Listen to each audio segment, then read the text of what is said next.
Salut à tous. Ah ben ouais, une fois n'est pas coutume, on va parler également de jazz, hein, parce que souvent on va parler des tout côtés bagailles, des tout côtés gens de musique, mais le jazz avec la formule jazz en battle là. En battle. En battle. En battle. C'est dit, on va écrire en battle là, mais nous c'est jazz en battle, il n'y a pas A derrière. Et quand il y a le gros 3 derrière, ça veut dire qu'ils en sont à leur 3e édition. Tout à fait. Et bagailles là, Kamaché nous peut dire ça, j'ai à mes côtés justement Joachim Desormeaux, qui est le porte-parole, on va dire comme ça, oui, chargé de com. Chargé de com, organisateur, enfin bon, on va faire un petit flashback. C'est moi-même, donc voilà. Voilà. Alors, édition 1. En quelles conditions ça t'est passé? Ça t'est passé toujours même côté A? Ah, toujours même côté A, toujours au Jardin de Monique, à Dostali au François, donc juste au pied du radar, hein, il n'y a qu'un seul radar vers le Vauclin. Ouais. Et la première édition, ça s'est bien passé. De toute façon, là, on a commencé une vraie saison, c'est-à-dire que c'est la première saison qu'on fait. On a eu l'ambition de faire 3 dates sur cette saison 2023-2024, et puis celle du mois de novembre.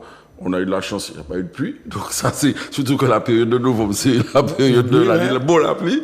Donc ça s'est super bien passé. Et le public qui avait déjà assisté parce qu'on avait fait 2 pilotes l'année d'avant, le public qui avait assisté à ces 2 pilotes-là est venu. Il a vu qu'effectivement, qu'on a confirmé nos ambitions et qu'on a confirmé la qualité qu'on avait déjà proposée sur les pilotes. Donc ça s'est super bien passé, quoi. Et ça nous a vraiment motivés pour aller, parce que c'est pas facile, hein, de se dire, d'envisager une saison avec 3 dates, avec le volume de travail que ça représente, surtout que nous, on veut faire les choses de façon précise. Et en tout cas, cette première édition du mois de novembre nous a mis tout de suite dans des rails. Donc, on précise que l'événementiel que tu venais annoncer, c'est le 1er juin. C'est le 1er juin. Le 1er juin, au Jardin de Monique. De 15h à 22h, au Jardin de Monique, tu as déjà défini, etc. Ouais. Alors là, c'est quoi? C'est un festival? Comment peux-tu définir ça?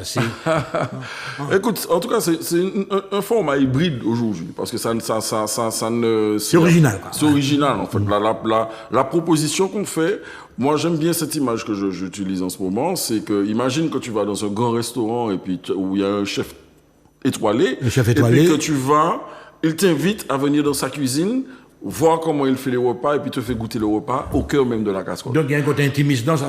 Absolument. D'autres comparaisons, mais en même temps, quand il y a des autres comparaisons, c'est l'approche du public, c'est le lien même entre vous et le public. Le fondement même, c'est la convivialité entre les musiciens, les artistes, parce qu'il y a plusieurs disciplines. Il y a la danse, il y a la peinture, il y a une fresque collective. Il y a également cette année, donc cette année sur cette 3e édition, on a collé également l'aspect prévention. D'accord, sensibilisation à tout ce qui est conséquences du cancer et des cancers même, parce qu'on a une association qui s'appelle Maquille Mon Crâne, qui met l'esthétique et l'artistique au cœur de l'événement à travers la sensibilisation sur la problématique du cancer, avec les conséquences même des traitements, c'est-à-dire l'alopécie, et puis les gens qui ne sont pas forcément conscients d'avoir le cancer, mais en tout cas, ils maquillent le crâne de ces femmes afin qu'elles aient de travailler sur la confiance en soi. Alors, donc c'est très, très, très important ce que tu dis. Ouais. Donc, il y aura, je ne vais pas dire des ateliers, mais en quelque sorte, il y aura des performances. On peut dire ça également. Il y a un côté performance aussi. Ce sont des performances. Mais il y aura quand même un programme étalé sur toute une journée, quoi. Alors, entre 15h et 22h, donc, il y a 3 sets, d'accord? Donc, les 2 premiers sets sont, parce que nos invités sont, cette fois-là, on a fait venir, c'est Andy Narel et Thierry Vaton. Donc, Thierry Vaton qui, lui, prend la direction comme, c'est le patron, hein, donc, Thierry Vaton, c'est lui qui maintient le socle des musiciens résidents. Et puis quand les invités viennent, comme Andy Narel, donc tout est carré, donc ça c'est le premier set, donc est dédié à Thierry Vaton et Andy Narel, d'accord. Et puis le deuxième set, il y a des invités, d'accord. Donc un premier set qui dure à peu près 1h, 1h15. Le deuxième set qui dure à peu près 1h, 1h15 aussi, d'accord. Donc on a 2h30 de musique un petit peu. Les 2 sets, hein, oui. Ouais, alors, 2 sets, on a bien 2h30 de musique entre les choristes, des machins. Comme on est dans une espèce d'expression spontanée. Il y a une part également d'improvisation. Ah oui, souvent. Bien sûr. Mais c'est parce que ça jamme entre nous. L'objectif, c'est ça, oui. Oui, ça jamme entre nous-mêmes, en fait. Même si les choses sont établies, mais c'est là, il sec, des fois. Tu vois? Donc, oui, mais Joachim, par exemple, est-ce qu'il y a des gens même dans le public? Sur le 3e set, c'est prévu, et c'est là le cœur même de l'événement. Le cœur même de l'événement, c'est le 3e set, c'est-à-dire que c'est là où le public qui veut chanter, qui veut réciter des poésies, c'est ouvert. C'est ouvert. Au contraire, c'est prévu, et c'est prévu même, c'est pensé comme ça, de façon à ce que les personnes viennent se coller à ces pointures-là qui sont là, et ils sont complètement accessibles, et ont une expression directe avec leur instrument ou leur moyen d'expression. Alors pour ceux qui ne savent pas de jeu d'instrument ou qui ne savent pas chanter, il y a une fresque collective animée par Shannon Barrow. Oui, justement, par Shannon Barrow, une peinture et lithographie. Voilà. Le public également peut solliciter, mais c'est ça, participer. L'objectif, c'est que le public participe. C'est intergénérationnel et c'est un espace où c'est un endroit où on peut amener ses enfants, où les enfants, il y a des aires de jeu pour les enfants. C'est aménagé pour ça, ouais. Ah oui, donc l'idée même, c'est que on est résolument tourné vers la famille. La famille, ouais. Exactement, tu vois. Ouais. On est résolument tourné vers la famille et on a envie que ce caractère convivial, c'est intergénérationnel. On amène les enfants parce qu'il est important d'avoir des événements où on met de la musique, ce genre de musique dans les oreilles des enfants, même si l'enfant n'est pas forcément concentré, mais même s'il est dans un espace de jeu où ce qu'il va entendre, t'inquiète, son cerveau va l'enregistrer. Ouais. Mais c'est l'habitude de lui donner, qu'il faut lui donner d'aller à ce type d'événement. Mm-hmm. Et donc on a là-dessus effectivement une démarche très marquée sur le côté intergénérationnel et le côté familial. Et oui, il faut que le public et que les enfants viennent s'investir dans la fresque, éventuellement danser avec toute la partie danse contemporaine et urbaine. Il y a Houdini aussi, donc il y a des moments entre les scènes. Houdini. Alors quand tu parles du show électro-urbain, là c'est quand même, on est dans la modernité, etc. Oui, mais écoute, c'est jeune, c'est... Oui, voilà, on est dans quelque chose, on dépoussière le côté jazz, un côté un peu élitiste, tout ce grand monde, ça, on montre vraiment que c'est hyper tendance, de toute façon, on le voit, on sent.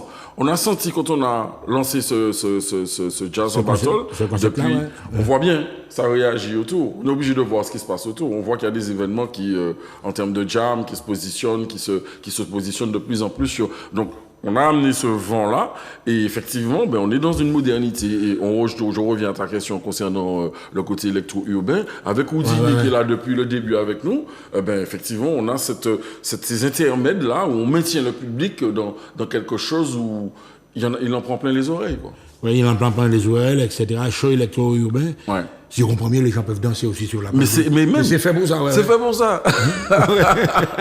Tout est fait, c'est fait pour ça. C'est la convivialité, quoi. C'est fait pour ça. C'est fait que les gens s'éclatent pas. Entre deux sets, le temps que les musiciens fassent une pause, que tout se règle, il y a ça, on s'est retrouvé avec des moulagas danser, quoi. C'est ça, en fait, tu vois. On n'est pas dans ce truc où, tu vois, quand tu vois, c'est ce que je trouve un peu dommage. Enfin, je trouve ça dommage. On a été habitué à ça. Il y a des concerts, les gens sont assis, le public martiniquais a pris l'habitude d'être assis. Un concert de jazz, il est assis là et puis il bouge pas. Ouais, mais si tu lui donnes pas la possibilité, ou si tu le pousses pas à bouger, tu vois. Si tu lui donnes pas un contexte, c'est-à-dire dans une salle, c'est très rare de voir les gens se mettre debout pour un concert de jazz. Donc, et le musicien, il est plus loin. Et si le gars est à côté de toi et tu lui parles, tu viens de prendre un verre avec lui, tu as envie de tout de suite. C'est un autre esprit. On est vraiment dans quelque chose de différent, quoi.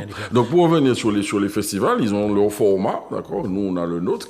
Et je trouve que c'est assez complémentaire. C'est assez complémentaire. Voilà.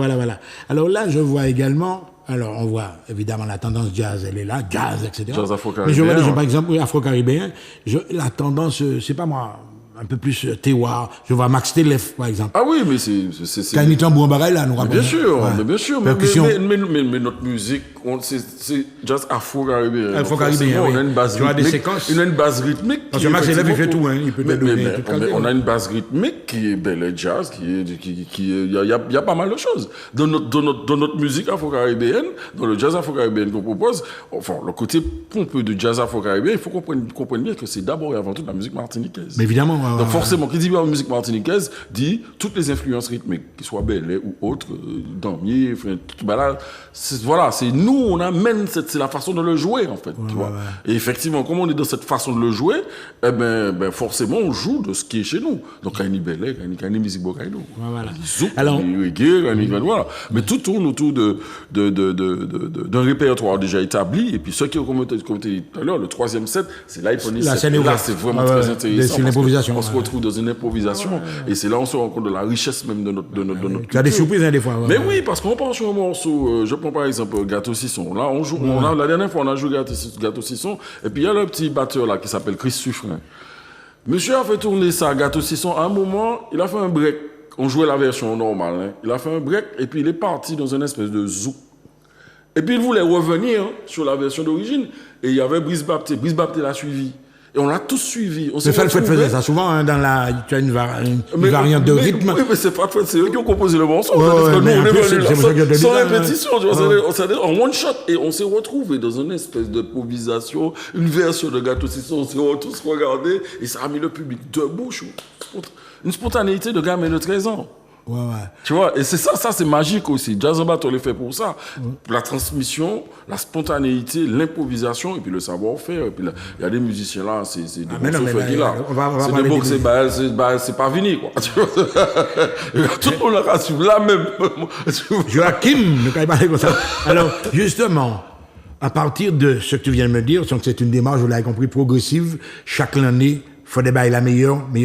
Est-ce que vous visionnez, vous enregistrez tout ce qui se passe pendant chaque édition? Oui. Ça reste sur la console certainement, ouais. Oui, on a. Oui. Et qu'est-ce qu'après vous écoutez? On a des images. On a une équipe de volontaires, de bénévoles, on va dire, qui jusqu'à présent nous a fait des images donc pour les précédentes, toutes les éditions d'ailleurs, voire même les pilotes. Donc on a les images. On a effectivement un partenaire donc au niveau du son qui est vraiment très très fort. Avec banque. Qui déjà le règle. On a ce qui se fait de mieux en termes d'ingé son. Hein. Donc Mika Sound, pour Mika Lordolo, tu vois. Voilà l'équipe, hein, tu vois, le truc que tu vois là-bas et tout de suite. C'est-à-dire que le son que tu as là, donc derrière, non seulement au niveau du rendu, c'est assez extraordinaire, et puis derrière, pour récupérer le son, on a les sons de tous les Jazz en Battle. Donc tous les Jazz en Battle. On a des documents en termes d'image et de son. Donc il y a des écrans aussi. Non, on n'a pas, on ambitionne. Ouais, ça fait partie. On ambitionne de le faire parce qu'à un moment, bon, après nous, on va être sur une jauge où on ne pourra pas aller au-delà de la jauge parce que sinon c'est moins intéressant. Aujourd'hui, on est en train de monter en puissance, donc on tourne autour entre 300 et 400 personnes. Mais à un moment, on va dépasser 500 et on s'est donné il faut couper à 500. Quoi. Faut pas qu'on aille au-delà. Oui. Faut que ça reste, donc on sera obligé d'être à un moment à guichet fermé. Quoi. Oui, mais quand vous êtes... Bon, ça va prendre un petit côté sélectif aussi. Tu vois. Écoute, c'est le premier coucher pour le lit. Hein. Une fois qu'on a lancé la communication, il n'y a pas sélection de classe. Hein. Le premier coucher pour le lit. C'est-à-dire qu'une fois qu'on a lancé la com, une fois que c'est verrouillé à 500, on est obligé de verrouiller à 500 parce que derrière, il y a des notions de préfecture, parce que le lieu, faut voir, on peut pas se garer sa voiture. Justement, concernant le lieu. Donc, il y a beaucoup de contraintes. Il y a des places de parking, enfin, oui, il y a des places de parking. Il y a des espaces. Il y a du parking. Il y a du parking. Ça n'a pas de problème, il y a du parking. Ouais. Alors, on parle parking, on parle de ça, mais on a une famille, mais toute bagaille, et il y a des espaces de restauration. Oui, alors également, nous avons un partenaire qui est là avec nous depuis un certain temps aussi, qui propose de la soupe, qui propose des crêpes, et qui aujourd'hui va prendre la partie traiteur, donc il y aura des repas traiteurs proposés également, donc ça va s'étendre un petit peu sur, je ne sais pas si je peux nommer son nom, c'est... les Canaries Caraïbes, parce que c'est des gens qui fait manger local. Local, oui, il faut les encourager. C'est très très bon, quoi. En fait. Et là, et puis nous aussi, franchement, ils seront là, et puis bien sûr, on a la partie bar qu'on maîtrise, et qu'on a avec le jardin de Monique, qui est le lieu qui nous reçoit. Voilà, on va ouvrir également là maintenant en matière de politique. Tu m'as parlé de la ville du François, tu m'as dit qu'ils ont toujours été solidaires, coopératifs, etc. Oui. Est-ce que tu penses qu'en Martinique, ce type de spectacle, à droit de citer, est-ce qu'il est de plus en plus prisé? Écoute... Parce qu'on peut citer ça comme un spectacle, on va pas dire élitiste, mais c'est quand même réservé à des gens qui ont... écoute, on se voudrait que ça ne soit plus du tout élitiste, déjà. On veut amener l'idée qu'il faut que les gens aillent vers ce type de musique, parce qu'on a besoin d'une identité, d'accord? Et positionner un événement comme ça au sein d'un territoire, quand c'est pas des choses qu'on a l'habitude de faire, quand tu arrives sur quelque chose qui est novateur, c'est toujours difficile d'intéresser les gens à ça. Surtout, on te dit jazz, oui, mais bon, voilà. Nous, on a eu beaucoup de chance. On a eu beaucoup de chance parce que le point de départ de cet événement, de la mise en place de cet événement-là, est parti d'un fait tragique, je veux dire. C'est quand on a positionné l'idée de faire un hommage à ma sœur au jardin de Monique, on n'avait pas l'idée de faire Jazz en Battle. Donc on s'est retrouvé dans le constat de quelque chose qu'il fallait faire. Donc déjà, rien que la singularité de faire l'événement... Mais c'est très important. Donc c'est parti d'un événement bien précis. Oui, c'est parti ça arrive déjà. Oui, voilà, un c'est événement culturel. Bien précis, c'est comme si elle avait mis un grain en terre et puis on avait constaté qu'il y a un truc qui était germé, tu vois. Et puis on s'est dit, bon, on va se faire les jardiniers de ça, au jardin de Monique, tu vois, sans jeu de mots. Hein. Non, mais par exemple, est-ce que le personnage Monique, il y a par exemple non, mais en fait, le jardin de Monique, ça porte de ce que j'ai compris, hein, je crois c'est une forme d'hommage aussi. Non, mais le jardin de Monique, ça porte Monique parce que c'est un monde qui tenait un terrain, et puis c'est jardin Monique. Ah ouais, ça aurait pu être. Mais ce n'est pas un jardin au sens, voilà, l'espace a été aménagé par Jean-Christophe Demia, et c'est vraiment très très agréable. Il a mis des trucs pour les enfants et tout ça. Mais si tu veux, et puis au cœur du territoire de François. Mais je reviens à ta question. Oui, je reviens à ta question sur la facilité ou non de créer un événement comme ça. Il faut des partenaires, il faut des gens qui t'aident, qui t'accompagnent, d'accord. Et je crois que la ville du François a pris conscience de la pertinence de cet événement au sein de son territoire, et ils sont vraiment très très proches de nous, en tout cas en termes de logistique, en termes de matériel, tout ça, ils nous aident. Donc il faut vraiment être accompagné quand tu n'as pas les moyens. Déjà, il y a des notions de sécurité, il y a des autorisations, même si effectivement on n'avait pas le savoir-faire, mais on avait pu avoir des commissions de sécurité, des réunions avec la gendarmerie, les machines, pour que tout se fasse. Parce que pour faire un événement comme ça, il faut que tout soit, c'est pas, on ne va pas faire. Ah non, mais c'est contrôlé, on vous attend au tournant là, faites gaffe, de toute façon, on décide d'en faire plusieurs maintenant, c'est sécurité. Donc, couverture. Donc, il y a un gros volet administratif là-dessus, sur lequel on travaille très en amont, c'est-à-dire que ça ne se fait pas comme ça, on ne vient pas en mode one shot. Il faut toutes les autorisations, si on finit contrôler, participer à ça. Donc, tout ça, ça demande une certaine précision, et on a une équipe, donc, nous, on organise ça depuis Paris. D'accord. Donc on a une équipe, donc Makini, qui joue un hommage, qui fait un travail monumental, d'accord, qui est vraiment non-stop dessus. Et puis au niveau de la communication, on a également Graziella qui cadre bien les choses aussi. Et puis le président Patrick Suffren. Je vais demander à Manuel Assel pour nous diffuser quand même une petite image pour qu'on puisse avoir déjà une idée des gens qui sont dans la manifestation, qui vous entourent depuis un bon moment.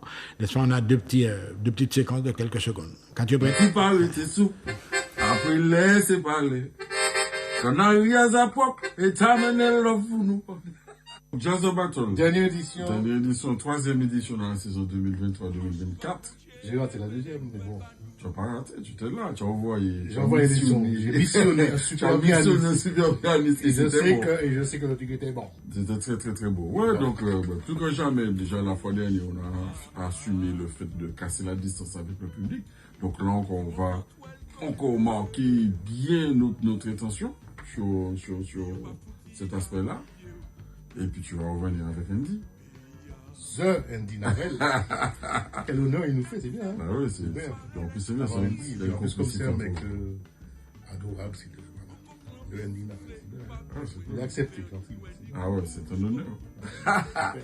Ça va être bon. Et puis on a des invités. Là, cette fois-là, d'habitude, on invite des chanteuses, mais là, on a des instrumentistes femmes. Donc on a eu envie de mettre ces instrumentistes femmes à l'honneur. Donc, dans la mélodie Spartacus à la flûte, et puis Nona au violon. Ouais. Donc, puis il y aura une attention particulière chez les femmes, parce qu'il y a cette rencontre un peu médico-sociale autour de ce que Jazz Battle propose. Donc le côté plus artistique, plus disciplinaire, avec des femmes qui souffrent d'alopécie et qui souffrent de conséquences des traitements du cancer. Donc il y a un make-up live également, toujours spontané, en instantané. Donc ça devient une manifestation d'intérêt public. Absolument. C'est déjà nouveau. Déjà, de toute façon, donc à casser la distance et puis public là, pour que ouais dans la cuisine, que déjà là c'est déjà l'intérêt public. Donc forcément on assume et on élargit ça à notre public qui est peut-être plus éloigné du jazz. Changer quelques notes. Quelques notes, et puis quelques couleurs de peinture, quelques pas de danse avec tout ce qui est au danse contemporaine et moderne et contemporaine avec synergie. On vous attend en tout cas. En tout cas, nombreux. Venez nombreux. Samedi 1er Jardin de Monique, c'est ça? Jardin de Monique. Toujours au même endroit, après le radar. Juste un peu de 10 mètres après le radar. On ne peut pas aller trop loin. Juste après le radar. On peut garer, on peut dépasser. C'est déjà arrivé. On dit, mais c'est où tu passes devant le radar, il est là, en vérité. Voilà. Alors là, mon cher Joachim, on va visionner l'image là, puis on va conclure, n'est-ce pas, sur cette grande manifestation. Oui. 1er juin, donc. Le 1er juin, au Jardin de Monique, de 15h à 22h, les billets sont disponibles sur Monipass et Bizouk, donc les partenaires traditionnels. Tu rappelles quand même les. Eh ben écoute, là, on a la chance Comme je l'ai les déjà musiciens dit, résidents. d'avoir Andy Narel et Thierry Vaton qui vont venir. Donc, Thierry Vaton, C'est deux pointures hein, quand même. Là. Ouais, voilà, c'est deux patrons, et puis moi-même donc qui suis sur scène. Et puis on a des invités, puisqu'on a on est quand même tourné. D'habitude on invite des chanteuses, là on invite des instrumentistes femmes, donc avec Mélodie Spartacus, qui est une flûtiste d'origine cubaine, qui est vraiment très très. Comme de Jerry, non. Ouais, exactement, là, sa fille. Et puis Nona Lawrence Nona Lawrence. Voilà, au violon. Et puis Alex Bernard. Parce qu'il faut inviter les patrons, hein, c'est eux qui nous ont mis dans cette direction-là. Gilles Rosine, avec qui on va partager, et Max Elef pour le côté roots, le côté authentique. Voilà. Et puis il y aura de l'animation également avec le Et puis au niveau des live. performances live, donc il y aura un make-up live avec Maki Monkrane sur la sensibilisation au cancer et l'alopécie. Il y aura Shannon Barrow, donc pour la partie presque collective, et puis Apnine Peinture et lithothérapie. Woody le show électro-urbain, et puis des performances de danse contemporaine et urbaine avec Synergie. Et puis tous les partenaires traditionnels pour la partie traiteur, la partie bar. Voilà. En tout cas, mesdames et messieurs, n'oubliez pas, l'événementiel musical, c'est le Jazz en Battle, édition 3. Donc, le 1er juin, de 15h à 22h au Jardin de Monique, ouais. À Dostali au Radar, le François. Juste une petite chose que j'ai oublié, il y a également un village d'exposants. Un village d'exposants, oui. Un village d'exposants avec des stands. Oui, donc, il y en a qui présentent du miel, il y en a qui fabriquent des chaussures, il y en a qui fabriquent des bijoux. Donc, il y a également cette animation-là où les gens peuvent aller découvrir un peu l'artisanat local. Nos artistes artisans locaux. Donc, pas oublier l'événement. Donc, Jazz en Battle là, pas oublier le 1er Jazz en juin. Battle. En Battle, moi, on a demandé en Battle. On va insister. Jazz en Battle. À très bientôt sur Zouk TV. À bientôt.